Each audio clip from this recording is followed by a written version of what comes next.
76 వసంతములు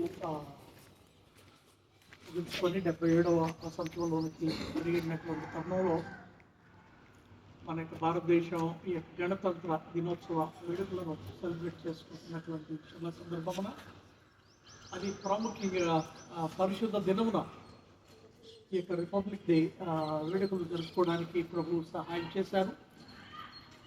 కనుక మరి ఈ సమయంలో ప్రార్థనాపూర్వకంగా మనము మన యొక్క సెయింట్ పీటర్స్ చర్చ్ గుంటుపల్లి ప్రాంగణంలో ఈ ఫ్లాగ్ హోస్టింగ్ ప్రోగ్రామ్ని మనము కండక్ట్ చేస్తూ ఉన్నాం.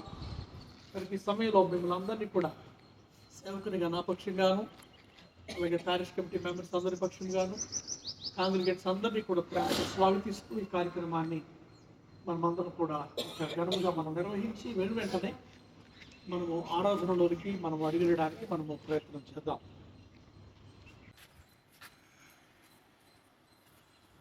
అమ్మగారు ప్రార్థన చేస్తారు. ప్రార్థన చేసిన తర్వాత ఈ కార్యక్రమాన్ని మనం ప్రార్థన సర్వకృపానిధి యొక్క మా ప్రియ ప్రలోకించండి. ఈ ప్రత్యేకమైనటువంటి ఆదివారంలో మమ్మల్ని ప్రవేశపెట్టినందుకు స్తోత్రాలు చెల్లించుకుంటున్నాం ప్రభావ. 76వ సంవత్సరపు అయినా సెలబ్రేషన్స్లో మా తండ్రి మేము ఉండడానికి మీకు సహాయం చేస్తారు. ఈ 76 సంవత్సరాలు మా భారతదేశానికి స్వాతంత్రం వచ్చి ఆయన ఈ విధంగా నా ప్రభావ మా దేశాన్ని మీరు ఆశీర్వదిస్తున్న విధానాన్ని బట్టి నీకు స్తోత్రాలు. దేశమా భయపడక బంతులు వేయము అని సెలవిస్తున్నారు తండ్రి, నీకు స్తోత్రాలు. నా దేశ ప్రజలు నా తండ్రి నాయన అందరినీ కూడా మీరు కాచి కాపాడండి. నాయన రక్షణ సైన్యాన్ని కాపాడండి, ఆర్థిక శాఖను కాపాడండి, ఆయన హోం శాఖను కాపాడండి ప్రభావ. ప్రధానమంత్రి గారిని, రాష్ట్రపతి గారిని అందరినీ కూడా నాయన మీరు కాచి కాపాడండి. సరిహద్దుల్లో నా ప్రభావ నాయన ప్రయాసపడుతున్న వారందరినీ కూడా మీరు జ్ఞాపకం చేసుకుని ప్రభావ నాయన ఈ దేశానికి శాంతి, సమాధానం, భద్రతలు మీరు అనుగ్రహించండి ప్రభావ. కొంచెం ఉన్న ప్రతి ప్రమాదాన్ని కూడా నా తల్లి మీరు నివారించండి ప్రభావ. దేశానికి కావాల్సిన భద్రత మీరు అనుగ్రహించండి నాయన. దేశ నాయకులకు జ్ఞానం అనుగ్రహించండి ప్రభావ. దేశంలో జరుగుతున్నటువంటి మత కల్లోలాల నుంచి నా ప్రభావ విడుదల దయచేయండి ప్రభావానికి వస్తున్నారు నాయన. దేవానికి వందనాలు తండ్రి ప్రభావ. మరి ఈ యొక్క గణతంత్ర దినోత్సవ సందర్భంగా మా యొక్క గుంటుపల్లి నాయన సెయింట్ పీటర్స్ సంఘంలో ఈ విధంగా సెలబ్రేషన్స్ మేము చేసుకోవడానికి మీరు సహాయం చేస్తున్నారు తండ్రి, మీకు ఇస్తున్నాం ఆయన ప్రభావ. మీరే ప్రభావ మీరే మహిళ పొందండి తండ్రి. ఇటువంటి గణతంత్ర దినోత్సవాలు అనేకములు చేస్తున్న ప్రభావ నీ నామాన్ని మహిమపరిచే విధంగా మేము జీవించడానికి సహాయం చేయండి. ఇక్కడ చేరిన ప్రతి ఒక్కరిని కూడా దీవించి ఆశీర్వదించండి ప్రభావ. దేవానికి స్తోత్రాలు చెల్లించుకుంటూ ఆయన మా దేశాన్ని ప్రభు, మా దేశ ప్రజలను, మా దేశ నాయకులను ఈ యొక్క స్వాతంత్ర్యానికి ప్రభు పాటుపడిన ప్రతి ఒక్కరిని కూడా నాయన ఈ సందర్భంలో జ్ఞాపకం చేసుకుంటూ నాయన నీకే మహిమ చెల్లిస్తున్నాం ప్రభు. నాయన మరి పూర్తిగా స్వాతంత్ర్యాన్ని ప్రభు మేము నాయన రాజ్యాంగంతో నా ప్రభు నాయన ప్రభు నాయన నిర్మించుకొని ఏర్పాటు చేసుకొని ఆయన సర్వసత్తాక ప్రజాతంత్ర గణతంత్ర దినోత్సవాన్ని మేము జరిపించుకోవడానికి మీరు సహాయం చేసిన విధానాన్ని బట్టి నీకు స్తోత్రాలు చెల్లించుకుంటూ నా ప్రభు నాయన ప్రజలందరికీ కావాల్సినటువంటి నాయన సమాన హక్కులు, హోదాలు నా తండ్రి నాయన సమానమైనటువంటి నా ప్రభు అవకాశాలను మీరే కల్పించి నా ప్రభు మీరే మహిమ పొందమని మమ్మల్ని అందరినీ కూడా మీ హస్తాలకు అప్పగించుకుంటూ ఈ చిన్న ప్రార్థన మీ ప్రార్థనలు జ్ఞాపకం చేసుకోమని నజరేయుడైన యేసు క్రీస్తు నామములో అడిగి పెట్టుకుని ప్రార్థిస్తున్నాము తండ్రి.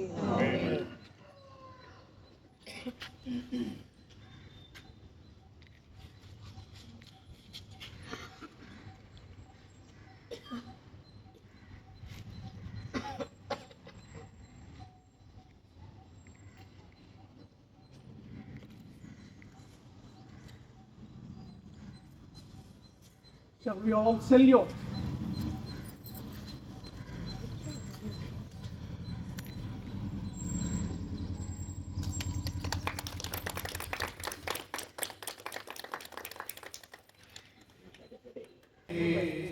Mataram, Mataram, Sujala.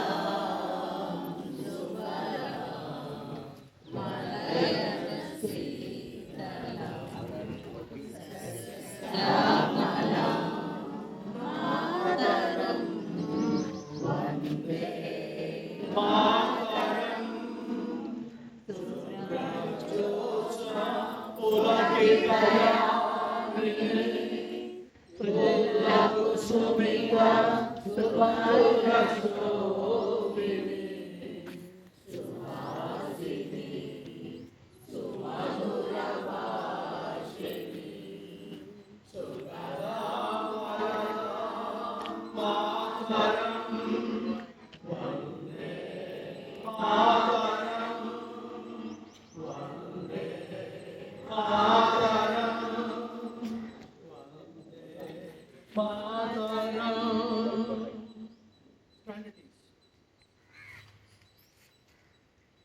మరి ఈ రోజున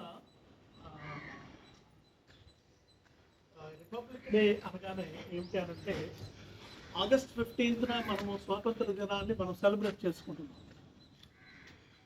ఈ రిపబ్లిక్ డే రోజున ఏమిటంటే రాజ్యాంగం రూపుదిద్దబడి మనకు ధృవీకరణ చేయబడినటువంటి ఒక పరిపూర్ణమైనటువంటి స్వాతంత్ర్యం మనందరికీ దక్కినటువంటి రోజు. వీ హ్యావ్ ఎన్ మరి కంప్లీట్ డెలివరెన్స్ అన్నట్లుగా రాజ్యాంగం మనందరికీ దక్కినటువంటి ఆ యొక్క అనుభవాన్ని జ్ఞాపకం చేసుకుంటున్నాం.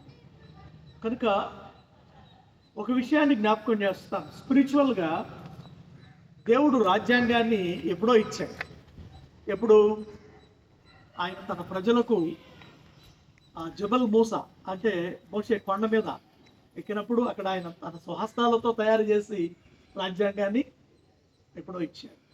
మరి భౌతికమైనటువంటి రాజ్యాంగం మరి బిఆర్ అంబేద్కర్ గారు ఇంకా అనేక మంది గౌరవనీయమైనటువంటి ఆ యొక్క గణనీయులైనటువంటి వారి యొక్క సారథ్యంలో మనందరికీ రాజ్యాంగం దక్కబట్టే ఈ సమతుల్యమైనటువంటి అనుభవాలు కలిగినటువంటి మన యొక్క విభిన్న సంస్కృతులు కలిగినటువంటి భారతదేశంలో మనందరం కూడా ఉండగలుగుతూ ఉన్నాం.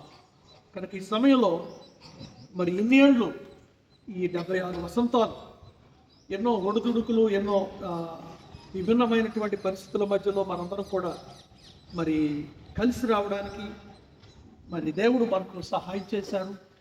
ఈ యొక్క గణనీయమైనటువంటి అనుభవాన్ని మనం జ్ఞాపకం చేసుకుంటూ మరి నిజమైనటువంటి స్వాతంత్ర్యం మరి ఆత్మీయమైనటువంటి స్వాతంత్ర్యం కూడా మనం కలిగినటువంటి వారమై మనం ముందుకు సాగిపోవడానికి దేవుడు ఆయన కృప మనందరికీ తోడైంది సహాయం చేసి ప్రాముఖ్యంగా సంఘపక్షముగా మరి ఈ అరేంజ్మెంట్స్ నేను చేయమని ఆ ప్యారిష్ కమిటీ మెంబర్స్ని వీళ్ళు కోరినప్పుడు చక్కగా ఈ అరేంజ్మెంట్స్ చేశారు.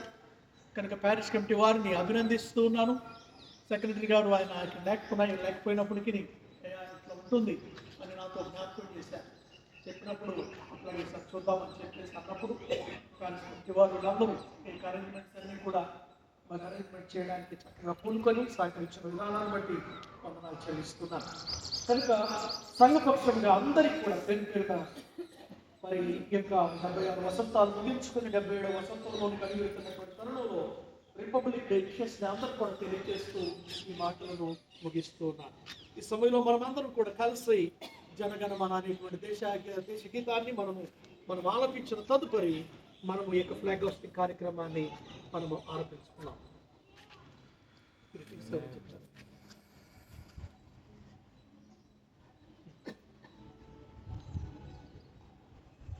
జనగణమన అధినాయక జయ హే భారత భాగ్య విధాత పంజాబ్ సింధు గుజరాత మరాఠ ద్రావిడ ఉజ్జల వంగా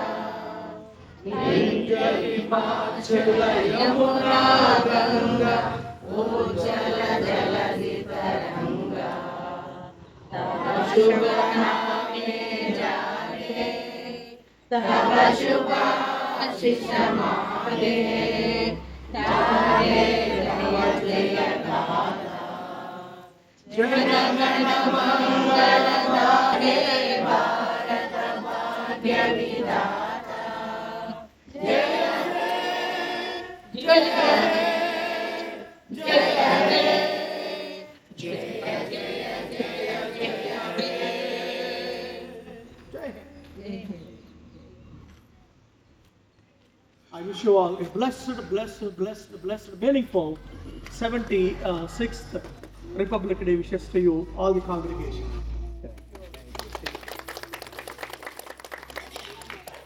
Show ప్రభనామా మది ప్రభునామా స్తుతించి జ్ఞానామా అతి భక్తి జ్ఞానామా పతి ఆనయముగులోడి సర్వాది శ్రేయసి దేవడు. ప్రేమ కలిగిన తండ్రి, దయగలిగిన ఆయన, మీ పరిశుద్ధమైన, శ్రేష్టమైన, ఘనమైన, మహోన్నతమైన, బలమైన నామమునకు స్తుతులు స్తోత్రాలు చెల్లించుకుంటూ ఉన్నాం ప్రభువా. దేవా, ఈ ఉదయకాల సమయంలో నా తండ్రి నీ సన్నిధానములో ఉన్న మమ్ములను జ్ఞాపకం చేసుకోండి నాయన. దేవా, నీ వాక్యాన్ని వినడానికి ప్రభువా, నీ సన్నిధిలో నాయన కొద్దిసేపు గడపడానికి, నీతో సహవాసం చేయడానికి ప్రభు ఆయత్తపడి వచ్చిన ప్రతి ఒక్కరిని కూడా మీరు దీవించి ఆశీర్వదించండి నాయన.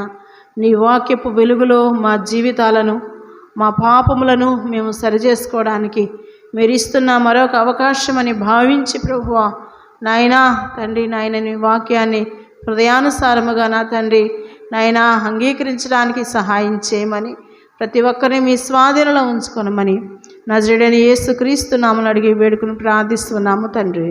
ఆమేన్. దయచేసి అందరం కూర్చున్నాం. ప్రభువైన యేసుక్రీస్తు నామములో మీ అందరికీ కూడా వందనాలు తెలియజేసుకుంటూ ఉన్నాను. ఈ అవకాశమును నాకు ఇచ్చినటువంటి సంఘ పెద్దలకు, గురువులకు ప్రత్యేకమైన నా హృదయపూర్వకమైన వందనాలు తెలియజేసుకుంటూ ఉన్నాను. దేవుని నామమును బట్టి మరి అయ్యగారి విషయంలో మీ అందరూ ప్రార్థన చేస్తున్నారు. సంఘ ప్రార్థన చాలా బలమైంది. అత్యాసక్తితో సంఘం ప్రార్థన చేసినప్పుడు మరి ఎన్ని కార్యాలు మరి జరిగినాయో మరి బైబిల్ గ్రంథంలో రాయబడి ఉంది. ఆ విధంగానే మీ అందరి ప్రార్థన ఫలితంగా మరి 2 మాసాలు కూడా మరి ఆపరేషన్ జరిగి ముగించుకొని 3వ మాసంలో మరి ప్రవేశించారు అయ్యగారు. మరి డాక్టర్ గారు కూడా మరి చాలా వరకు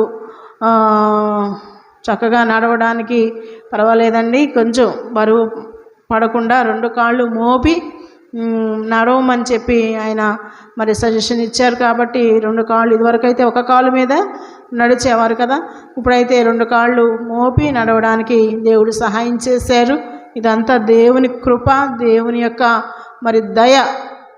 మరి దేవుడు గొప్ప ప్రమాదం నుండి తప్పించి ఈ దినాన సజీవ లెక్కలో ఉంచినందుకు దేవునికి వందనాలు హృదయపూర్వకంగా తెలియజేస్తున్నాను. అంత మాత్రమే కాకుండా ఈ 2 నెలలు కూడా మరి అయ్యగారు పడిన బాధ మరి నేను మాటల్లో వర్ణించలేను.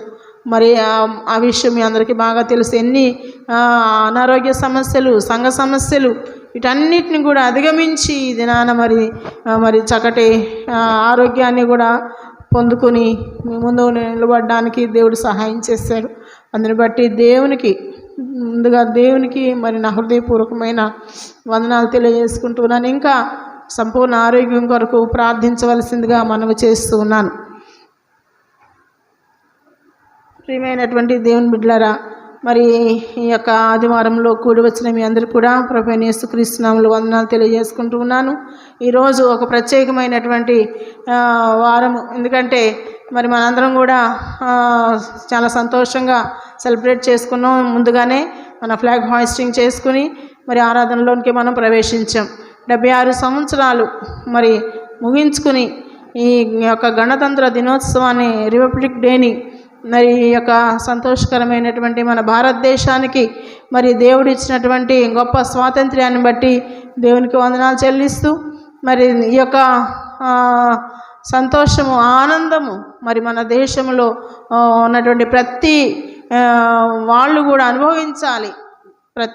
కూడా అనుభవించాలని ప్రార్థిస్తున్నాము. ఇంత మాత్రమే కాకుండా ఈరోజు ఇచ్చిన అంశం కూడా ప్రేమలో ఐక్యత అనేటువంటి అంశాన్ని మన సినెడ్ వాళ్ళు మనకు అందించి ఉన్నారు. మన యొక్క భారతదేశం కూడా చూస్తే మరి ఎన్నో విభిన్నమైనటువంటి సంస్కృతులు, విభిన్నమైనటువంటి ఆచారాలు, సాంప్రదాయాలు మతాలు, రంగులు, తర్వాత ప్రాంతాలు ఎన్నో వేరువేరుగా ఉన్నప్పటికీ కూడా మనందరం కూడా ఎవరు అని చెప్పుకుంటాం? మనం ఎవరమని చెప్పుకుంటామండి? భారతీయులు అని చెప్పుకుంటాం. చాలా గర్వంగా చెప్పుకుంటాం. ఎందుకంటే భారతదేశం మనకి ఇచ్చినటువంటి హక్కు. మనం భారతదేశంలో నివసిస్తున్నాం. మరి ఇవన్నీ కూడా మనం అనుభవిస్తున్నామంటే మరి అది ఎంత మన యొక్క అదేంటి ఈరోజు మనం సర్వసత్తాక గణతంత్ర దినోత్సవాన్ని అంటే పూర్తి స్వాతంత్ర్యాన్ని పొందుకుని ఒక రాజ్యాంగాన్ని కూడా నిర్మించుకుని ఆ రాజ్యాంగ ప్రకారము మనం నడవడానికి దేవుడు అవకాశాన్ని అనుగ్రహించి ఉన్నారు. కాబట్టి ఆ రాజ్యాంగ కర్తలు నిర్మించినటువంటి రాజ్యాంగ నిర్మాణకులు ఎవరైతే ఉన్నారో వారందరికీ కూడా మనం ఎంతగానో వందనాలు చెల్లించవలసిన వారంగా ఉంటూ ఉన్నాం. వారిని కూడా జ్ఞాపకం చేసుకోవలసిన వారంగా ఉంటూ ఉన్నాం. ప్రేమలో ఐక్యత. మరి మన యొక్క భారతదేశంలో ఎన్ని పరిస్థితులు, ఆటంకాలు, వ్యతిరేకమైనటువంటి పరిస్థితులు ఉన్నప్పటికీ కూడా మనందరం కూడా భారతీయులుగా మనము కొనసాగుతూ ఉన్నాము. మనందరిలో ఐక్యత ఉంది. మనందరం కూడా మన దేశ ప్రజలలో దేవుడు మనకి అనుగ్రహించినటువంటి హక్కులు, విధులు, బాధ్యతలు అవన్నీ కూడా మనం అనుభవించడానికి దేవుడు మనకి సహాయం చేశారు. కాబట్టి ఈ దినం ఒక ప్రత్యేకమైనటువంటి దినముగా మనం భావించుకుని దేవునికి వందనాలు చెల్లించవలసిన వారముగా ఉంటూ ఉన్నాం. ఈ యొక్క ఎపిఫానీ తర్వాత 3వ ఆదివారము ఈరోజు. ఈ నెలలో 4వ ఆదివారము 2025వ సంవత్సరంలో మరి 4 వారాలు కూడా అయిపోయినాయి. 2024వ సంవత్సరం అనుకున్నాం చివరిలో, 2025వ సంవత్సరం ఎలా ఉంటుందో ఏంటో అని. ఒక నెల గడిచిపోయిందండి. మరి ఇంకా 11 నెలలు మాత్రమే మన ముందు ఉన్నాయి. కాబట్టి రోజులు, గంటలు, సమయాలు గడిచిపోవడం చాలా త్వరగా గతించిపోతూ ఉన్నాయి. కానీ మనము దేవునిలో ఎంతవరకు అంటుకట్టబడి ఫలిస్తున్నామో అని మనం ఒకసారి ఆలోచన చేసుకోవాలి. అందుకనే యాకోబు పత్రికలో 1వ అధ్యాయంలో రాయబడిన సమయమును పోనీయక సద్వినియోగం చేసుకుని అజ్ఞానం వల్లే కాకుండా జ్ఞానము కలిగిన వారి వల్లే మనం ఉండాలని దేవుని వాక్యము సెలవిస్తాం. అంటే సమయం సద్వినియోగం చేసుకొని వాళ్ళు అజ్ఞానులు, సమయమును మరి దుర్వినియోగం చేసే వాళ్ళు అజ్ఞానులు, సద్వినియోగం చేసుకునే వాళ్ళు జ్ఞానులని దేవుని వాక్యము తెలియజేస్తూ ఉంది. కాబట్టి మరి సమయమును పోనీయక మరి సద్వినియోగం చేసుకునే వారముగా మనం ఉండవలసిన వారముగా ఉన్నాము. మరి పోయిన వారం చెప్పిన అంశం ఎవరికైనా గుర్తుందండి? పోయిన వారం ఏ అంశం గురించి మనం ధ్యానం చేసాము? ఒకే శరీరము, ఒకే దివ్య స్నానము అనేటువంటి బాప్తిస్మము గురించి మనం కొంతసేపు ధ్యానం చేయడానికి దేవుడు అవకాశాన్ని మనకు అనుగ్రహించాడు. కాబట్టి ఈరోజు మనం మరి ప్రేమలో ఐక్యత అనే అంశాన్ని గురించి మనం ధ్యానం చేయవలసిన వారంగా ఉంటూ ఉన్నాం. ప్రేమలో ఐక్యత, ప్రేమ తర్వాత ఐక్యత. ప్రేమ ఉంటే ఐక్యత ఉంటుంది, ప్రేమ లేకపోతే ఐక్యత ఉండదు. అంతే కదండి. మనం ఎవరినైతే ప్రేమిస్తామో వాళ్ళతో కలిసి ఉండాలని, వాళ్ళతో మరి పని చేయాలని, వాళ్ళతో సహవాసం చేయాలని మనం కోరుకుంటూ ఉంటాం. ప్రేమ లేకపోతే వాళ్ళంటే మనకు కోపం అనుకోండి, ఏం చేస్తాం? వాళ్ళ నుంచి ఎప్పుడు వేరైపోవాలా? వాళ్ళున్న తప్పులన్నీ మనకి బాగా కనిపిస్తాయి. భూతద్దంలో పెట్టి చూస్తాం వాళ్ళలో ఉన్నటువంటి తప్పులు. అదే ప్రేమ ఉందనుకోండి, ప్రేమ దోషములన్నిటినీ కప్పును. వాళ్ళు ఎన్ని తప్పులు చేసినా సమర్థించుకుంటూ ఉంటాం. అందుకని ప్రేమించుటకు ప్రయాసపడుడి అనేటువంటి వాక్యం కూడా మనం జ్ఞాపకం చేసుకోవాలి. ప్రేమించడానికి ఏం చేయాలి? ప్రయాసపడాలి. అప్పుడే మనం ఐక్యత కలిగిన వారముగా ఉండగలుగుతాము. ఈ రెండు కూడా మరి ఈ రెండు కలిపి ఎందుకు ఇచ్చారో మరి మనం అర్థం చేసుకోవాలి. ఎందుకంటే ఎక్కడైతే ప్రేమ ఉంటుందో అక్కడ ఐక్యత ఉంటుంది, ఎక్కడైతే ప్రేమ ఉండదో అక్కడ ఐక్యత ఉండదు. విభేదాలు ఉంటాయి, విభజనలు ఉంటాయి, మరి అల్లరులు ఉంటాయి, కొట్లాటలు ఉంటాయి, దెబ్బలాటలు ఉంటాయి. అన్నీ కూడా ప్రేమ లేనప్పుడు వాటిని మనం చూడగలం. కాబట్టి ప్రేమ కలిగి ఉండడానికి ప్రయాసపడాలి. ప్రేమ మరి మన పరిశుద్ధ గ్రంథము ఒక భక్తుడు అంటూ ఉంటాడు, ఒక ప్రియురాలికి ప్రియుడు రాసినటువంటి ఒక ఉత్తరము, ఒక లెటర్ అని ఒక భక్తుడు అంటాడు. అంటే బైబిల్ గ్రంథం అంతా కూడా ఒక ఉత్తరం లాంటిది. ప్రియుడు క్రీస్తు, ప్రియురాలు సంఘము. బైబిల్ గ్రంథం అంతా ఒక ప్రియుడు ప్రియురాలికి రాసినటువంటి ఒక ఉత్తరం. మరి మన బైబిల్ చదువుతూ ఉంటే మనకి ఎన్నో కొత్త విషయాలు తెలుస్తూ ఉంటాయి. మనం ఎలా ఉండాలి, ఎలా జీవించాలి, మన ఆధ్యాత్మిక జీవితం ఎలాగా ఈ లోకంలో కొనసాగించాలి, కుటుంబంతో ఎలా ఉండాలి, సంఘంతో ఎలా ఉండాలి, సమాజంలో ఎలా ఉండాలి, ఎన్నో విషయాలు మనకి తెలియజేస్తూ ఉంటాయి. కాబట్టి బైబిల్ గ్రంథం ఒక ప్రేమ ఉత్తరం అని ఒక భక్తుడు తెలియజేశాడు. కాబట్టి ఈ బైబిల్ గ్రంథం అంతా ప్రేమతో నిండి ఉన్నది. ప్రేమ గ్రంథం ఇది.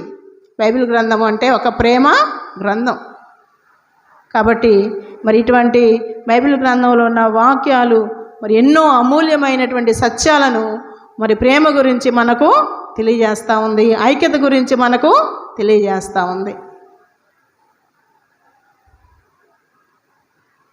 కాబట్టి ప్రియమైనటువంటి దేవుని బిడ్డలారా, మరి ఈరోజు మనకి ఇవ్వబడినటువంటి లేఖన భాగం చూసినట్లయితే కొరింథీయులకు రాసినటువంటి పత్రిక, మొదటి కొరింథీయులకు రాసిన పత్రిక మొదటి అధ్యాయంలోనికి మనం వెళ్ళినట్లయితే పత్రికా పాఠ్యభాగము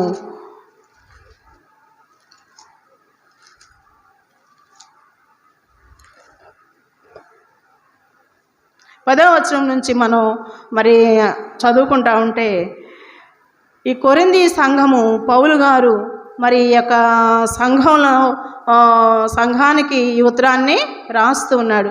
అపోస్తుల కార్యాలు 18వ అధ్యాయం 1వ వచనంలో చూసినట్లయితే చూడండి,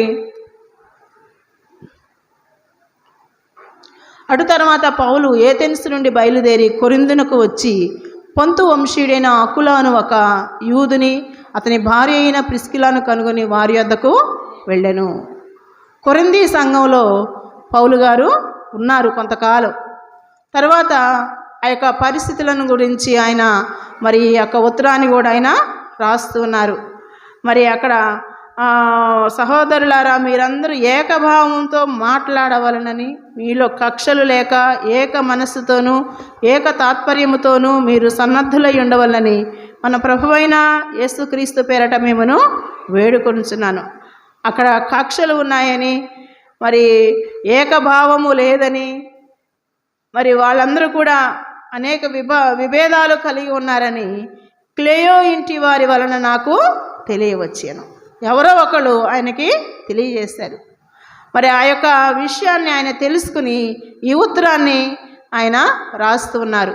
ఈ కొరింథీ సంఘము మరి పౌలు ద్వారా ఏర్పాటు చేయబడినటువంటి సంఘము, అన్యులు ఎక్కువగా నివసించేటువంటి సంఘము. ఈ యొక్క సంఘములో మరి ఉన్నటువంటి పరిస్థితులు ఎలా ఉన్నాయంటే, 5వ వచనం మొదటి భాగం చూసుకుంటే, మీలో జారత్వము ఉన్నదని మరి సంగతి, జారత్వం ఉన్నదన్న వదంతి కలదు. జారత్వమును గురించి పౌలు గారు ఇక్కడ తెలియజేస్తూ ఉన్నారు. తర్వాత చూసినట్లయితే మరి 8వ అధ్యాయంలో మొదటి వచనం, విగ్రహములకు బలిగా అర్పించిన వాటి విషయము, విగ్రహారాధన ఎక్కువగా అక్కడ ఉన్నట్లు మనం చూస్తూ ఉన్నాం. అలాంటి పరిస్థితులలో మరి పౌలు గారు అక్కడ ఉన్నటువంటి విభేదాలను గురించి, అక్కడ ఉన్నటువంటి పరిస్థితులను గురించి మరి వారికి ఒక ఉత్తరాన్ని రాస్తూ ఉన్నారు. మీరు ఆ విధంగా ఉండకూడదు, మరి ఏ విధంగా ఉండాలి అనేటువంటి విషయాన్ని ఈ యొక్క కొరింథీ సంఘానికి మరి పౌలు గారు రాస్తూ ఉన్నారు. మీరు ఒకడు నేను పౌలు వాడను, ఒకడు నేను అపోల్లో వాడను, మరి ఒకడు నేను కేఫా వాడను, ఇంకొకడు నేను క్రీస్తు వాడనని చెప్పుకొనుచున్నారని నా తాత్పర్యము. అక్కడ మరి నలుగురిని జ్ఞాపకం చేస్తూ ఉన్నారు. ఒకరేమో పౌలు, ఇంకొకరు అపోల్లో, కేఫా క్రీస్తు. కొరింథీ సంఘంలో మరి నలుగురిని పౌలు గారు జ్ఞాపకం చేస్తూ ఉన్నారు. కొంతమంది ఒక గుంపు, అక్కడ 4 గుంపులుగా వాళ్ళు తయారైపోయారు. ఆ తయారైపోయిన 4 గుంపులు ఏంటంటే, ఒకళ్ళేమో నేను పౌలు వాడను, అంటే పౌలు గారు ఆ సంఘాన్ని స్థాపించారు కదా, అందుకనే నేను పౌలు వాడను అని చెప్తా ఉన్నాడు. ఇంకొకడు అపోల్లో వాడను అని, అపోల్లో అంటే చూడండి మరి యొక్క అపోస్తుల కార్యాలు 18వ అధ్యాయంలో 24వ వచనంలో, అలెగ్జాంద్రియు వాడైన అపోల్లో అను ఒక యూదుడు ఎఫెసుకు వచ్చెను, అతడు విద్వాంసుడును లేఖనముల యందు ప్రవీణుడై ఉండెను. అంటే ఆయనకు వాక్యము బాగా తెలుసు కాబట్టి ఆ వాక్యాన్ని వివరించడంలో ఆయన చాలా ప్రావీణ్యతను సంపాదించి ఉన్నాడు. ఆయన ఒక విద్వాంసుడు, అంటే ఒక సంగీతానికి మరి సంగీతాన్ని చక్కగా పాడేటువంటి వాడు ఒక విద్వాంసుడు, లేఖనముల యందు ప్రవీణుడు ఆ యొక్క అపోల్లో. అందుకనే కొంతమంది మేము అపోల్లో వాళ్ళము అని ఒక గ్రూప్ అక్కడ బయలుదేరింది. ఇంకొకటి చూసినట్లయితే నేను కేఫా వాడను. కేఫా అంటే మనందరికీ బాగా తెలుసు, పేతురు. ఎందుకంటే ప్రభువారు పేతురు మీద నా సంఘాన్ని, బండ మీద నా సంఘాన్ని కడతానని చెప్పారు కాబట్టి నేను కేఫా వాడను అనేటువంటి విషయాన్ని మరి వాళ్ళు కొంతమంది ఒక గ్రూప్ వాళ్ళు అంటూ ఉన్నారు. ఇంకొకడు నేను క్రీస్తు వాడనని చెప్పుకొనిచున్నారు.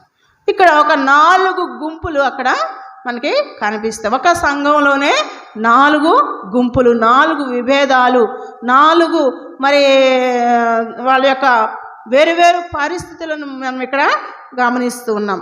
అయితే ఇక్కడ పౌలు గారు ఏమంటున్నాడంటే 13వ వచనంలో, క్రీస్తు విభజింపబడి ఉన్నాడా? పౌలు మీ కొరకు సిలువ వేయబడినా? పౌలు నామమున మీరు బాప్తిస్మము పొందితిరా అని ఇక్కడ పౌలు గారు చెప్తూ ఉన్నారు.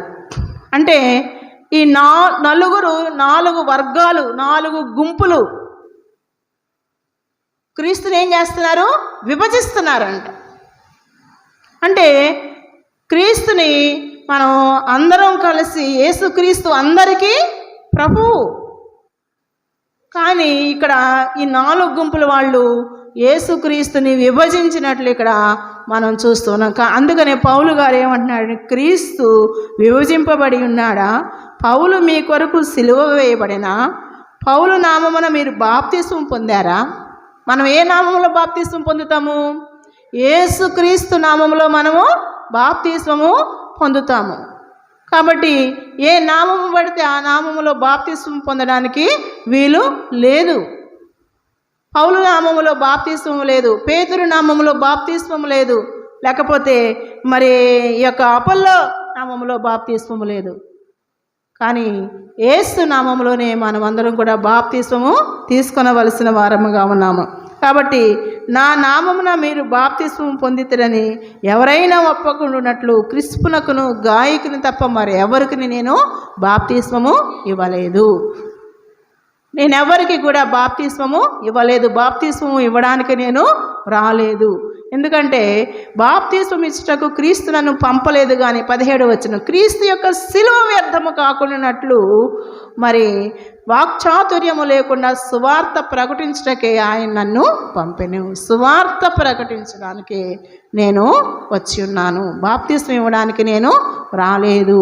మరి మీ కొరకు మరి ఎవరైతే మరి సిలువ వేయబడ్డారో, మీరు ఏ నామములో అయితే బాప్తిస్మం పొందుతూ ఉన్నారో, మీరు ఏ నామమునైతే మరి ఎరిగి ఉన్నారో ఆ నామములోనే మీరు జీవించాలి. కానీ నేను ఒక వేరు గుంపులు కలిగి మీరు జీవించడానికి వీలు లేదు అని ఖండితంగా పౌలు గారు కొరింథీ సంఘానికి ఆజ్ఞాపిస్తూ ఉన్నారు. మనందరి కొరకు ప్రాణం పెట్టిన వాళ్ళు క్రీస్తు వారు. కాబట్టి అందుకనే క్రీస్తు యొక్క సిలువ వ్యర్థము కాకుండానట్లు వాక్చాతుర్యము లేకుండా సువార్త ప్రకటించుటకే ఆయన నన్ను పంపెను. సిలువను గూర్చిన వార్త నశించుచున్న వారికి వెరితనము కానీ రక్షింపబడుచున్న మనకు అది దేవుని శక్తి అయినది. ఈ యొక్క కొరింథీ సంఘంలో వ్యభిచారమును, జారత్వం ఉన్నది. ఈ కొరింథీ సంఘంలో విగ్రహాలకి సంబంధించినటువంటి కార్యాలు అక్కడ జరుగుతున్నాయి. కాబట్టి వీటన్నిటి విషయంలో మరి కొరింథీ సంఘానికి హెచ్చరిస్తూ ఈ కొరింథీ పత్రిక మరి పౌలు గారు రాయడం జరిగింది. అంత మాత్రమే కాకుండా సంఘంలో ఉన్న విభేదాలు మరి లేకుండా అందరూ కూడా ఒకే భావముతో, తర్వాత అందరూ కూడా ఒకే మాటతో, ఎలాంటి కక్షలు లేకుండా ఏక మనస్సుతో, ఏకతాత్పర్యంతో మీరు సన్నద్ధులై ఉండాలని చెప్పి దేవుని వాక్యాన్ని ఖండితంగా చెప్పినట్లు మనం ఇక్కడ చూస్తున్నాం. కాబట్టి సంఘంలో విభేదాలు పెట్టుకుని సంఘంలో ఐక్యత లేకుండా మరి ఉండేటువంటి అనేక కార్యక్రమాలు మనం ఎన్ని చేసుకున్నా ప్రయోజనము లేదు. ఎప్పుడైతే సంఘం ఐక్యత కలిగి ఉంటుందో ఆ సంఘంలో దేవుడు అనేక తన మహిమకరమైనటువంటి కార్యాలు చేయడానికి ఆయన సిద్ధంగా ఉన్నాడు. చూసినట్లయితే మరి ఇక్కడ మనం ఈరోజు నాకు వ్రాయబడినటువంటి మరి సువార్త పాఠ్యభాగము యోహాను సువార్త 15వ అధ్యాయంలో చూసినట్లయితే ఇక్కడ యేసు ప్రభువారు చెప్తూ ఉన్నారు, నేను నిజమైన ద్రాక్షావళిని, నా తండ్రి వ్యవసాయకుడు. నేను నిజమైనటువంటి ద్రాక్షావళిని. ఒక ద్రాక్షవల్లి అంటే మనందరికీ బాగా తెలుసు. మరి అది మంచి ద్రాక్ష తీగలు దాని నుంచి ఏ విధంగా వ్యాపిస్తాయో, తర్వాత ద్రాక్ష తీగలు వ్యాపించిన తర్వాత ఆ తీగలకి ఫలాలు ఏ విధంగా వస్తాయో మనందరికీ బాగా తెలుసు. ఇది వ్యక్తిగతమైన ఆత్మీయ జీవితానికి సాదృశ్యంగా ఈ యొక్క ద్రాక్షావళిని మనం జ్ఞాపకం చేసుకోవచ్చు. ఇందాకైతే సంఘానికి మరి సాదృశ్యంగా మరి కొరింథీ సంఘాన్ని గురించి మనం జ్ఞాపకం చేసుకున్నాం. ఇక్కడైతే వ్యక్తిగతమైన ఆత్మీయ అభివృద్ధిని మనం ఈ యొక్క ద్రాక్షావళిలో మనం చూడగలుగుతూ ఉంటాం. మన వ్యక్తిగత ఆత్మీయ అభివృద్ధి ఏ విధంగా మనం మరి చేసుకోవాలి, ఏ విధంగా మనం నిలిచి ఉండాలి, ఏ విధంగా మనం ఫలించాలి అనేటువంటి విషయాన్ని మనకి ఇక్కడ ఈ ద్రాక్షావళి ద్వారా మనము బోధిస్తూ ఉన్నారు ప్రభువారు. మరి ద్రాక్షావళిని నేను, తీగలు మీరు. ఎవడు నా యందు నిలిచి ఉండును, నేను ఎవరి యందు నిలిచి ఉండును వాడు బహుగా ఫలించును. మరి ద్రాక్షావళిలో ఉన్నటువంటి తీగలన్నీ కూడా ఆ ద్రాక్షావళిలో అతుకబడి ఉండాలి. పోయిన వారం మనం చెప్పుకున్నాం కదా, ఒకే శరీరము ఒకే బాప్తిస్మం అనే విషయంలో శరీరము మరి సంఘం అయితే క్రీస్తు శిరస్సు. ఆ శిరస్సుకి ఎప్పుడు మహిమ వస్తుంది? శరీరం అంతా ఆ యొక్క శిరస్సుకు అతుకబడినప్పుడు ఆ యొక్క శిరస్సుకి ఘనత వస్తుంది, మహిమ వస్తుందని పోయిన వారం మనం జ్ఞాపకం చేసుకుని ఉన్నాం. ఈ వారంలో కూడా మరి ఎవరైతే ఆ ద్రాక్షావళిలో క్రీస్తులో అతుకుబడి ఉంటారో వారే ఫలిస్తారు అనేటువంటి విషయాన్ని మనం ఇక్కడ జ్ఞాపకం చేసుకోవాల్సిన వారంగా ఉంటూ ఉన్నాం. ఎవడైనా నా యందు నిలిచి ఉండని ఎడల వాడు తీగవలే బయట పారవేయబడి ఎండిపోవును. మనుషులు అట్టి వాటిని పోగు చేసి అగ్నిలో పారవేతుడు అవి కాలిపోవును. కాబట్టి మరి తీగే ఎప్పుడైతే ద్రాక్షావళిలో అంటుకట్టబడి ఉంటుందో అప్పుడే బహుగా ఫలిస్తుందని, ఏ ద్రాక్షావళిలో తీగ అంటుకట్టబడి వేరుగా ఉంటుందో ఆ ద్రాక్షావళి ఎండిపోతుందని, అది అగ్ని చేత కాల్చబడుతుందని దేవుని వాక్యం ఇక్కడ తెలియజేస్తూ ఉంది. తర్వాత మీ యందు నా సంతోషం ఉండవలననియు మీ సంతోషము పరిపూర్ణము కావాలని ఈ సంగతులు మీతో చెప్పుచున్నాను. నేను ప్రేమించిన ప్రకారం మీరు ఒకరినొకడు ప్రేమించవలనని నా ఆజ్ఞ. ఆయన యొక్క ఆజ్ఞను, ఒక కమాండ్మెంట్ ఇక్కడ తెలియజేస్తూ ఉన్నాడు. నేను మిమ్మల్ని ప్రేమించిన ప్రకారము మీరొకరినొకడు ప్రేమించవలననిదే నా ఆజ్ఞ. క్రీస్తు వారు మనల్ని ఏ విధంగా అయితే ప్రేమించారో, నిష్కల్మషంగా ఆయన మనల్ని ప్రేమించారు. ఎలాంటి మరి ఆయనలో కల్మషము లేకుండా, మనం ఎటువంటి ఘోర పాపులమైనప్పటికీ కూడా ఆయన మనల్ని ప్రేమించి మన కొరకు ఆయన సిలువలో తన రక్తాన్ని చిందించారు. అటువంటి ప్రేమను ఆయన కోరుకుంటూ ఉన్నారు. మనలో కూడా అటువంటి ప్రేమ ఉండాలని ఆయన తెలియజేస్తూ ఉన్నారు. తర్వాత ఏమని మాట్లాడుతూ ఉన్నారంటే, తన స్నేహితుల కొరకు ప్రాణము పెట్టువాని కంటే ఎక్కువైన ప్రేమ గలవాడెవడను లేడు. కింద వచనాల్లో నేను మిమ్మల్ని దాసులని పిలువక స్నేహితులని పిలుస్తున్నాను. అని ఎవరిని ఆయన స్నేహితులుగా పిలుస్తున్నారంటే, ఎవరైతే తన స్నేహితుని కొరకు ప్రాణం పెట్టడానికైనా ఇష్టపడే వారిని ఆయన స్నేహితులని పిలుస్తున్నారు. మిమ్మల్ని దాసులని పిలవట్లేదు. దాసుడు అంటే మన అందరికీ బాగా తెలుసు, వెట్టి చాకరీ చేసేవాళ్ళని దాసుడు అంటారు. వెట్టి పనులు చేసేవాళ్ళని దాసుడు అంటారు. ఒక అధికారికి ఒక దాసుడు ఎలా పని చేస్తాడో, ఆ అధికారి ఎంత భయంకరంగా నిర్దాక్షిణ్యంగా ఆ దాసునితో పని చేయించుకుంటారో మనందరికీ బాగా తెలుసు.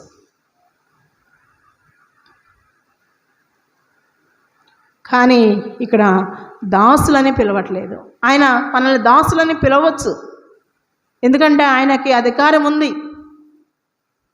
ఆయన సార్వభౌముడు, సర్వాధికారం కలిగిన వాడు, సర్వసృష్టికర్త. మనల్ని దాసులుగానే ఆయన ఉంచవచ్చు, కానీ ఆయన మనల్ని దాసులుగా ఉండడానికి ఆయన ఇష్టపడట్లేదు.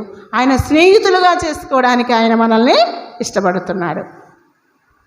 అందుకనే తన స్నేహితుని కొరకు తన ప్రాణం పెట్టువానికంటే ఎక్కువైన ప్రేమ గలవాడెవడను లేడు. తన స్నేహితుల కొరకు ప్రాణం పెట్టేవాళ్ళు ఈ లోకంలో ఎవరైనా ఉన్నారా?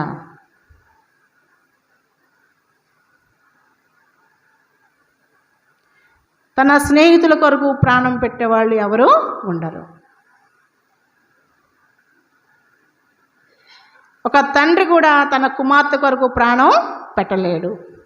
ఒక తండ్రి కూడా ఒక కుమారుని కొరకు ప్రాణం పెట్టలేరు. ఎందుకంటే ఎవరి ప్రాణం వాళ్ళకి తీపి, ఎవరి ప్రాణం వాళ్ళకి ఇష్టం.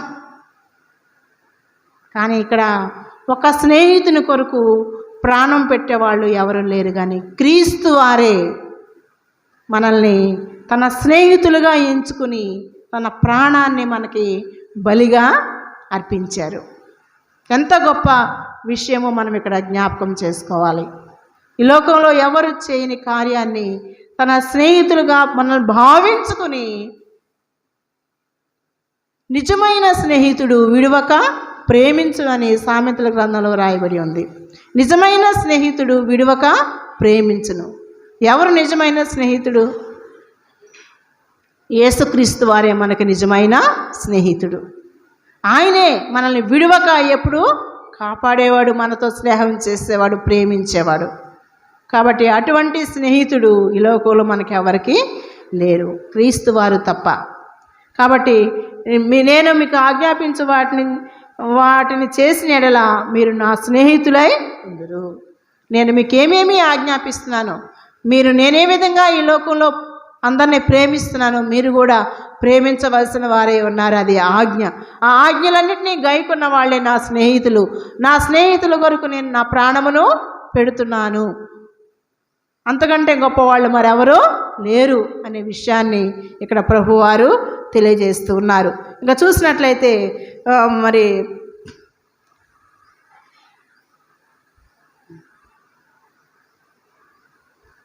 1 యోహాను పత్రిక 3వ అధ్యాయం 16వ వచనం చూసినట్లయితే, 1 యోహాను పత్రిక 3వ అధ్యాయము 16వ వచనం,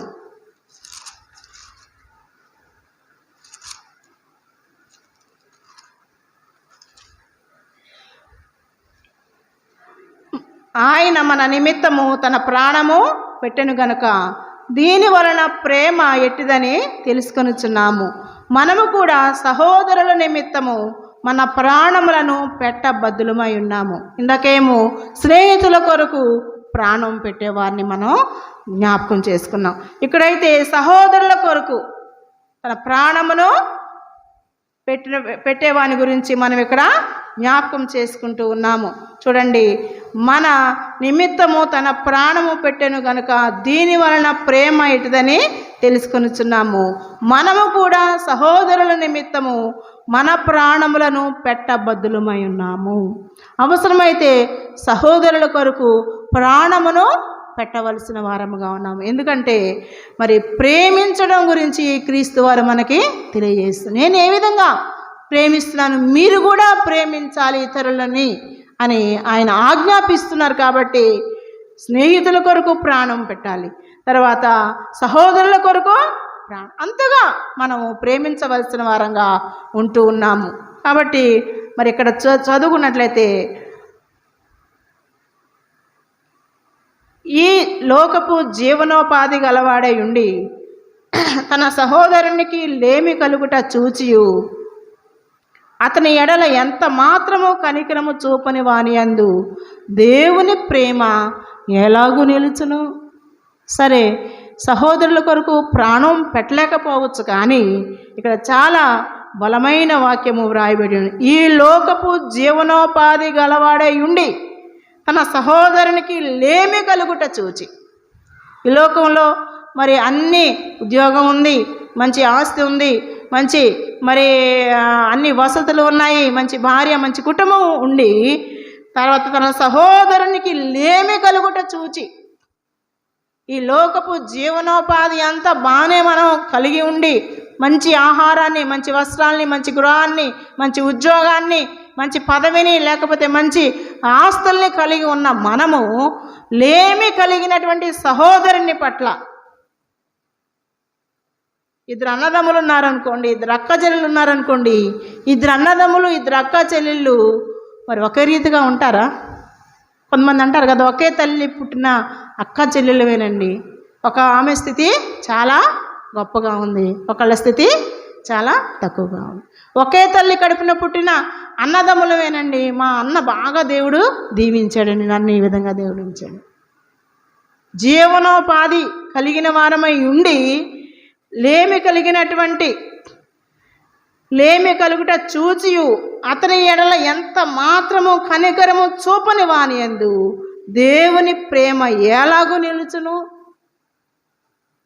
తన సహోదరుని గురించి, రక్త సంబంధిని గురించి, లేకపోతే తన సహోదరుని గురించి ఎలాంటి కనికరము లేకపోని వాని యందు దేవుని ప్రేమ ఉంటుందనుకుంటున్నారా?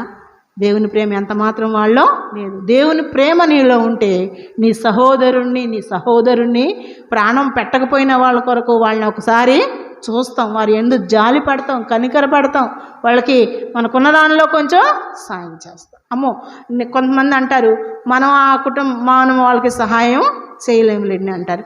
నీకున్న దానిలో నువ్వు గొప్ప సాయాలేమీ చేయలేకపోవచ్చు, గొప్పగా నీ బిడ్డలను చదివించుకున్నంత రీతిలో వాళ్ళని చదివించలేకపోవచ్చు, నువ్వు వేసుకున్న బట్టలు లాంటి బట్టలు వాళ్ళకి మనం కొనియలేకపోవచ్చు.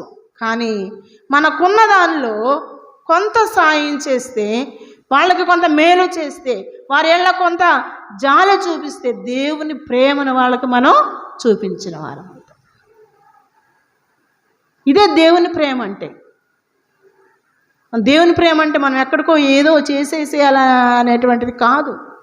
కొద్దిగా నీకున్న దాంట్లో కొంచెం ఆహారము, కొంచెం వస్త్రాలు, కొంచెం మరి నీకున్న దాంట్లో ఏదో కొంత నువ్వు సాయం చేయగలిగితే నువ్వు దేవుని ప్రేమని చూపించిన వాడు అవుతావు. వాళ్ళు ఒకవేళ నీవిచ్చేటువంటి సహాయాన్ని వాళ్ళు రిజెక్ట్ చేయొచ్చేమో, అయినప్పటికీ కూడా నువ్వు మేలు చేసేటువంటి ఆలోచన కలిగి ఉండి మేలు చేస్తే దేవుడు నిన్ను ఆశీర్వదిస్తాడు, దీవిస్తాడు, దేవుని ప్రేమను నువ్వు చూపిస్తావు. ఇదే కదా ఆయన మిమ్మల్ని కనికరము చూపించడమే ఆయన మనల్ని కోరుకుంటున్నాడు. కొంచెం కనికరాన్ని మనం చూపిస్తే మరి దేవుని ప్రేమని మనం అక్కడ చూపించిన వారము అవుతూ ఉంటాం. తర్వాత చిన్నపిల్లలారా, మాటతోనూ నాలుకతోనూ కాక క్రియతోనూ సత్యముతోనూ ప్రేమించాలి. మాటలు ఎన్నో చెప్తాం, మనకు తెలుసు. ఈ 13 కొరింథీ రాసిన పత్రిక 13వ అధ్యాయంలో గణగణలాడే తాళాలలాగా మనం ఎంత మాట్లాడినా కానీ ప్రయోజనము లేదు. కానీ కొంత ప్రేమను మనం చూపించాలి.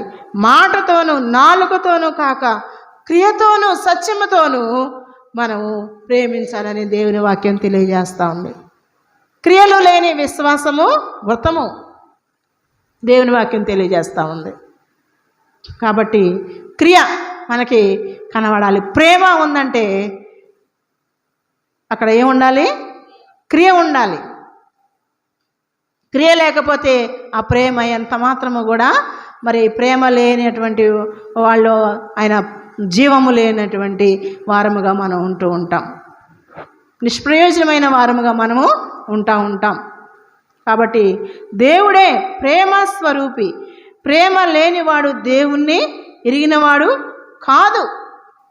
ఎవడైతే ప్రేమ కలిగి ఉంటాడో వాళ్ళు దేవుణ్ణి ఎరిగిన వాళ్ళు. నేను మంచి విశ్వాసిని, మంచి ఒక నాయకుణ్ణి, లేకపోతే సంఘంలో నాకు పెద్ద పేరుంది, సమాజంలో పెద్ద పేరుంది ఉండొచ్చు.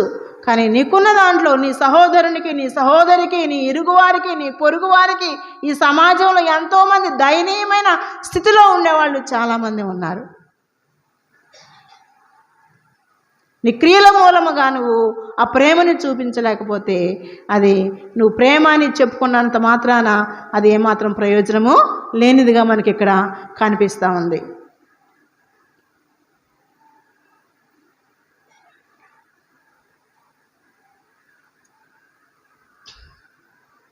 తర్వాత 18వ వచనం చూస్తే 16వ వచనం, 4వ అధ్యాయం 16వ వచనం చూస్తే మనేళ్ల దేవునికి ఉన్న ప్రేమను మనం ఎరిగిన వారమై దాన్ని నమ్ముకొనిచున్నాము. దేవుడు ప్రేమ స్వరూపి అయి ఉన్నాడు.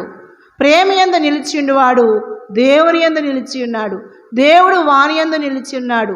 కాబట్టి ప్రేమ ఉన్నవాని యందు దేవుడు ఉన్నాడు, ప్రేమ లేని వాని యందు దేవుడు లేడు. తీర్పు దినమందు మనకు ధైర్యం కలుగునట్లు దీని వలన ప్రేమ మనలో పరిపూర్ణము చేయబడి ఉన్నది. తర్వాత 16వ వచనం చూసినట్లయితే ప్రేమలో భయం ఉండదు. ప్రేమలో ఏముండదండి? భయము ఉండదు. ఎందుకంటే దేవుని ప్రేమను మనం చూపించినప్పుడు మనము ఎవరికి కూడా భయపడవలసిన వారముగా ఉండకూడదు. నువ్వు భయపడుతున్నావంటే నీలో ప్రేమ లేదు. కొన్ని కుటుంబాల్లో మరి సహోదరులకి ఏదైనా హెల్ప్ చేద్దామంటే కొంతమంది వెనక లాగుతూ ఉంటారు. ఇది అందరి కుటుంబాల్లో ఉండేది. భర్తకి అనుకూలమైన మనసు ఉంటే భార్య వెనక్కి లాగుతూ ఉంటుంది, భార్యకు అనుకూల మనసు ఉంటే భర్త వెనక్కి లాగుతూ ఉంటాడు. భయపడిపోతూ ఉంటారు, అమ్మ నా భర్త ఏమంటాడో, నా భార్య ఏమంటుందో అని. కానీ అలాంటి భయమును మనము పెట్టుకోకూడదు. ప్రేమలో భయము ఉండకూడదు. అంతేకాదు పరిపూర్ణ ప్రేమ భయమును వెళ్ళగొట్టును. భయము దండనతో కూడినది. భయపడేవాడు ప్రేమ యందు పరిపూర్ణము చేయబడినవాడు కాడు. ఎందుకంటే ఆయనే మొదట మనలను ప్రేమించను గనుక మనము ప్రేమించుచున్నాము. మనల్ని ముందుగా ఎవరు ప్రేమించారు? దేవుడే. ఆయనే మనలను ముందుగా ప్రేమించాడు. మనము ప్రేమించుచున్నాము. ఆయనే మనల్ని ముందుగా ప్రేమించాడు. మనం ఎంత పాపులమైన, ఎంత దౌర్భాగ్యులమైన, ఎంత నీచులమైన, ఎంత అసహ్యులమైన ఆయన మనల్ని ముందుగా ప్రేమించాడు. కాబట్టి మనము కూడా మనం దేవుణ్ణి ప్రేమిస్తున్నాం. ఆయన ముందుగా ప్రేమించాడు కాబట్టి మనం ఆయన్ని ప్రేమిస్తున్నాం. ఆయన మన పాపములన్నీ కూడా ఆయన తన సిలువలో వేసుకున్నాడు కాబట్టి మనము మరి ఆయన్ని ప్రేమిస్తూ ఉన్నాం. ముందుగా ఎవరు ప్రేమించారంటే ప్రభువే, క్రీస్తు వారే మనల్ని ప్రేమించారు. ఆయనే మొదట మనలను ప్రేమించను కనుక మనము ప్రేమించుచున్నాము. ఎవడైనాను నేను దేవుణ్ణి ప్రేమించనని చెప్పి తన సహోదరుని ద్వేషించిన యెడల అతడు అబద్ధికుడు. ఇక్కడేమో జీవనోపాధి కలిగి ఉండి కొంత కూడా మేలు చేయకపోతే దేవుణ్ణి ప్రేమించిన వాడు కాదు అని ఇక్కడ దేవుని వాక్యం సెలవిస్తూ ఉంటే, ఇక్కడ ఏమని సెలవిస్తూ ఉందంటే దేవుని ప్రేమించున్నానని చెప్పి తన సహోదరుని ద్వేషించిన యెడల అతడు అబద్ధికుడు. నేను దేవుని ప్రేమిస్తున్నానని మరి ప్రసంగాలు చేయొచ్చు, పాటలు పాడవచ్చు, సంఘంలో మరి అనేక విధాలుగా వాడబడవచ్చు. కానీ నీ సహోదరుని ప్రేమించలేకపోతే నువ్వు అబద్ధికుడివి అని దేవుని వాక్యం ఇక్కడ సెలవిస్తూ ఉంది. తాను చూచిన తన సహోదరుని ప్రేమింపని వాడు తాను చూడని దేవుని ప్రేమింపలేడు. ఎదురుగా ఉండే నీ సహోదరుని, నీ పొరుగువాడిని నువ్వు ప్రేమించలేకపోతే కనబడనటువంటి దేవుని నువ్వు ప్రేమిస్తున్నావా? ఇదంతా అబద్ధం. నువ్వు దేవుణ్ణి ఏమాత్రం ప్రేమించినట్టు కాదు. అని దేవుని వాక్యం తెలియజేస్తూ ఉంది. ఎందుకంటే ముందుగా ఆయనే మనల్ని ప్రేమించాడు కాబట్టి మనం ప్రేమిస్తున్నాం అని దేవుని వాక్యం స్పష్టంగా ఉంది. లేకపోతే నేనే దేవుణ్ణి ప్రేమిస్తున్నానని నువ్వు అనుకుంటున్నావేమో. కాదు, ఆయనే ముందుగా మనల్ని ప్రేమించాడు కాబట్టి ఆయన తన సిలువలో మనందరి పాపాలని భరించాడు, మనందరి దోషాలని భరించాడు, మన వ్యసనాల్ని భరించాడు, మనలో పాప రోగాన్ని ఆయన తీసివేశాడు. కాబట్టి మనం ఆయన్ని ప్రేమిస్తున్నాం. ముందుగా ఆయన మనల్ని ప్రేమించాడు. కనబడేటువంటి సహోదరుని ప్రేమించని వాడు కనబడని దేవుణ్ణి ఎలా ప్రేమిస్తాడు?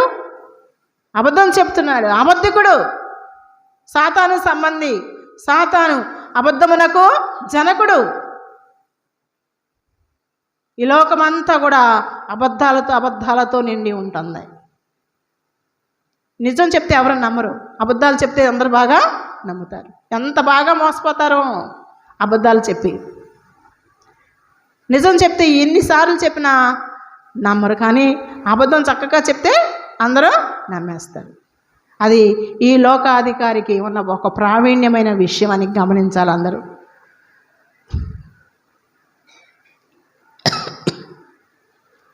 దేవుని ప్రేమించేవాడు తన సహోదరుని కూడా ప్రేమింపవలన ఆజ్ఞను మనం ఆయన వల్ల పొంది ఉన్నాము. దేవుని ప్రేమించేవాడు తన సహోదరుని కూడా ప్రేమించాలి, తన సహోదరుని ప్రేమించాలి, తన సహోదరుని అవసరతలో సహాయం చేయాలి, తన సహోదరునికి దయ చూపించాలి, జాలి చూపించాలి. కాబట్టి ప్రియమైన దేవుని బిడ్డలారా, దేవుణ్ణి ఊరికనే ప్రేమిస్తామని నోటితో నాలుకతో మనం చెప్పడానికి వీలు లేదు. అది అబద్ధము అని దేవుని వాక్యము ఇక్కడ తెలియజేస్తూ ఉంది. ఇక్కడ దేవుని వాక్యం స్పష్టంగా తెలియజేస్తూ ఉంది. కాబట్టి దేవుని ప్రేమ ఎంత గొప్పదో మనము ఒకసారి ఆలోచన చేయాలి. ముందుగానే ఆయన మనల్ని ప్రేమించాడు. ప్రేమ లేనివాడు మరణమందు నిలిచి ఉన్నాడు. చివరికి ఏమంటున్నాడంటే, ప్రేమ లేకపోతే నువ్వు మరణంలో ఉన్నావు, మరణాపాయ స్థితిలో ఉన్నావు అని దేవుని వాక్యం తెలియజేస్తూ ఉంది. ఎంత స్పష్టంగా దేవుని వాక్యం తెలియజేస్తూ ఉంటే మనం దేవుని వాక్యానికి లోబడవలసిన వారముగా ఉంటూ ఉన్నాం. కాబట్టి ప్రియమైన దేవుని బిడ్డలారా, స్నేహితుల కొరకు ప్రాణం పెట్టేవాడి కంటే గొప్పవాడు ఎవరు లేడు. తన సహోదరుల కొరకు ప్రాణం పెట్టేవాడి కంటే గొప్పవాడు మరెవడు లేడు. తన సహోదరుని, ఎదురుగా ఉన్న సహోదరుని ప్రేమించకుండా దేవుని ప్రేమిస్తున్నానని చెప్తే వాడు అబద్ధం చెప్తున్నాడని మనం అర్థం చేసుకోవాలి.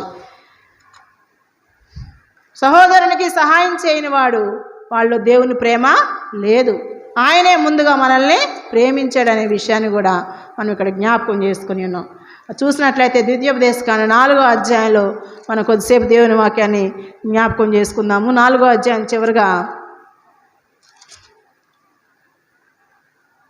ఒక మాటను మీకు తెలియజేస్తాను.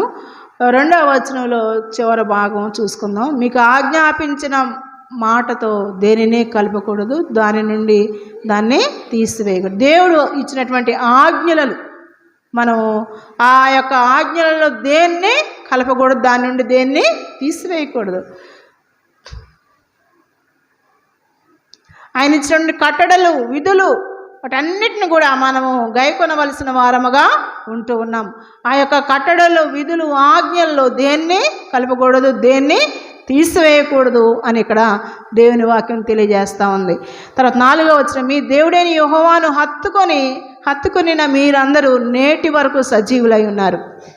దేవుణ్ణి హత్తుకునిన వారందరూ కూడా నేటి వరకు సజీవులై ఉన్నారు. వాళ్ళు సజీవులుగానే ఉన్నారు అని దేవుని వాక్యం తెలియజేస్తూ ఉంది.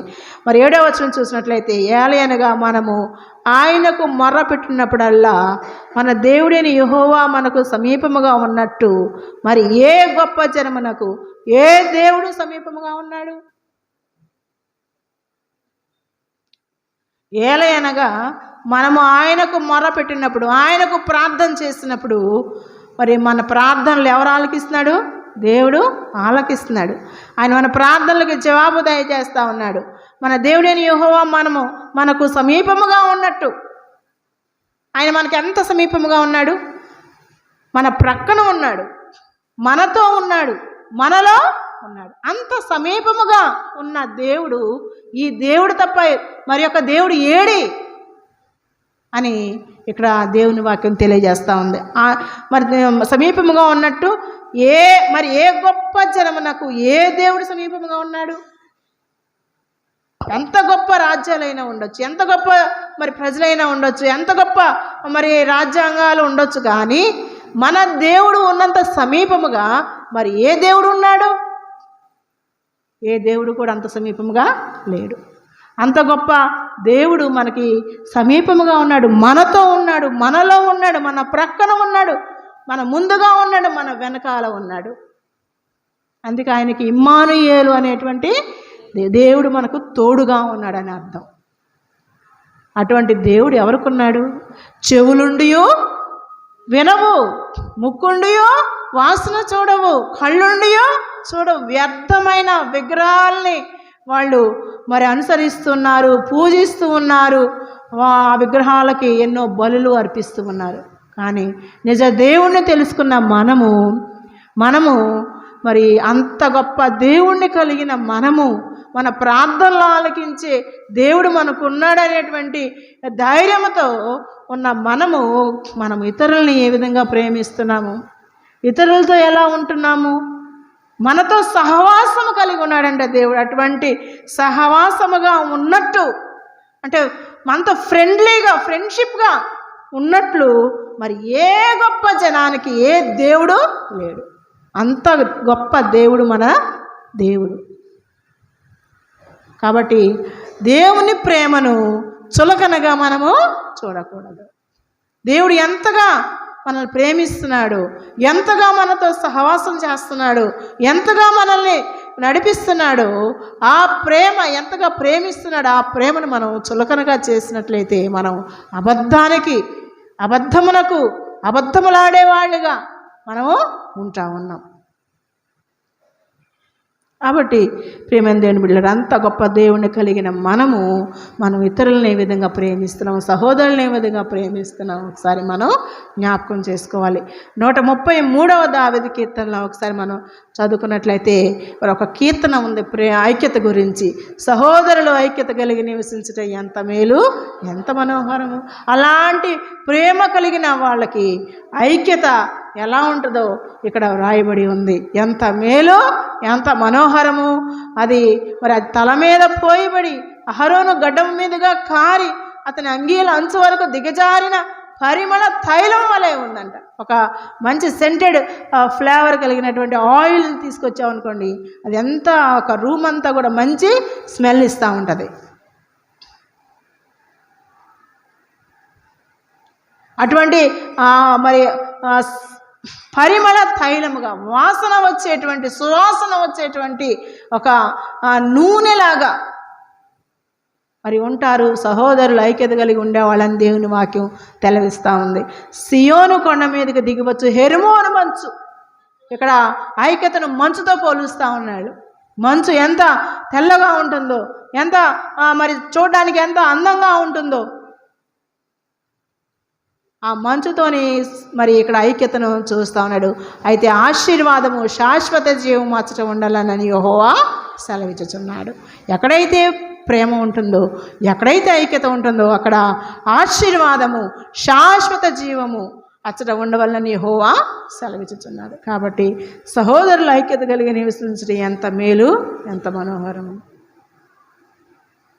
కాబట్టి ఇటువంటి దివ్యమైనటువంటి ఐక్యతను మనందరం కూడా కలిగి ఉండవలసిన వారంగా ఉన్నాము. ప్రేమను కలిగి ఉండవలసిన వారంగా ఉన్నాము. ప్రేమ ఉంటే ఐక్యత ఉంటుంది. ప్రేమని మనం విభజించకూడదు. అంటే క్రీస్తుని మనము విభజించినట్లే. విభజనలు లేకుండా, విభేదాలు లేకుండా, ఏకభావము, ఏక మనస్సు కలిగిన వారముగా మనం ఉండాలని ప్రభువారు కోరుకుంటూ ఉన్నారు. కాబట్టి ప్రియమైన దేవుని బిడ్డలారా, ఈ యొక్క ఆదివారంలో ఉన్న మనము దేవుణ్ణి ఎలా ప్రేమిస్తున్నాము, ఇతరుల్ని ఎలా ప్రేమిస్తున్నాము అనే ఒక విషయాన్ని గురించి మనం జ్ఞాపకం చేసుకున్నాం. మత్తయి సువార్త 22:36-38 నీ పూర్ణ హృదయంతో, నీ పూర్ణ ఆత్మతో నీ దేవుడైన యెహోవాను నువ్వు ప్రేమించాలని ఒక ఆజ్ఞ దేవుడు మనకి ఇచ్చాడు. కాబట్టి మనం దేవుణ్ణి మన పూర్ణ హృదయంతో పూర్ణ ఆత్మతో మనము ప్రేమించవలసిన వారంగా, దేవుణ్ణి ప్రేమిస్తే మనుషుల్ని ప్రేమిస్తాం, మనుషులను ప్రేమిస్తే మరి సంఘంలో ఐక్యత కలిగి ఉంటాం, సమాజంలో కుటుంబంలో ఐక్యత కలిగి మనం జీవిస్తాం. అక్కడ ఆశీర్వాదము శాశ్వత జీవము ఉండాలని ప్రభువు కోరుకుంటూ ఉన్నాడు. కాబట్టి అట్టి మరి ఆశీర్వాదాలను పొందుకొని సంఘము కుటుంబము సమాజముగా వర్ధిల్లాలని మరి మనస్ఫూర్తిగా కోరుకుంటూ ప్రార్థిస్తూ ఈ వాక్యాన్ని ముగిస్తూ ఉన్నట్టు కృప పరిశుద్ధాత్మ దేవుడు మనందరికీ ఇచ్చి కనికరించి కాచి కాపాడునుగాక. ఆమేన్.